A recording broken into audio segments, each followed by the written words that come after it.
3 taon matapos ang karumal-dumal na Maguindanao Massacre, ngayon lang nabasahan ng sakdal ang isa sa pangunahing suspect na si dating ARMM Governor Zaldy Ampatuan.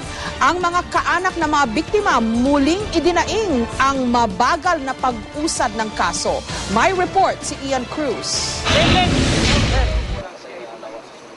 3 taon matapos ang Maguindanao Massacre, nabasahan na rin sa wakas sa sakdal si Zaldy Ampatuan. Not guilty ang inihay ni Zaldy Ampatuan sa kasong pagpatay noong November 23, 2009 ng 78 katao, 32 rito mga mamamahayag.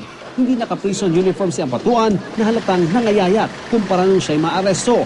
Agad siyang ibinalik sa selda pagkatapos ng arraignment. Habang papalabas ng korte, tinitigan pa raw niya ng masama si Maguindanao Governor Toto Mangudadatu. Medyo bitter yung tingin sa amin, pero okay lang yun dahil siyempre siguro part ng strategy niyan. Nakikita namin parang siya pagod na pagod at pumayat.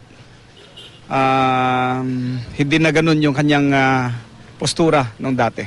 Masaya man at natuloy din ang arraignment, dismayado pa rin ang mga kaanak ng mga biktima sa bagal ng usad ng kaso. Nung namatay si Mrs., 10 months old yung aming anak. Ngayon, almost 4 years na marunong na magsalita, hinahanap yung nanay. Ang bagal. Kahit pa paano po, natutuwa po kami na hindi na po siya makagimik sa Malacanang, hindi na niya magapang ang Malacanang dahil tuloy-tuloy na ang kaso niya. Natutuwa kami, pang New Year to sa amin na na-array na siya sa wakas. Sa loob ng 3 taon, ito ang inaantay namin talaga. Noong mismong araw ng massacre, nakipagpulong daw sa Malacanang Palace si Zaldy Ampatuan. Pero ayon sa unang testigong isinalang ng prosekusyon, kasama di umano sa pagpaplano ng massacre si Zaldy at sinadya raw niyang magpunta sa Manila para hindi mapaghinalaan. Patuloy pa namin kinukunan ng reaksyon ang kampo ni Zaldy Ampatuan, pero dati na niya itong itinanggi.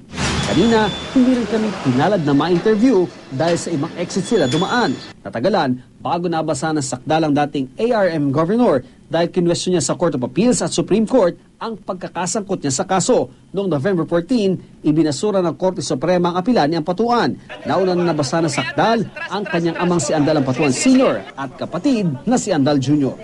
Ian Cruz, GMA News.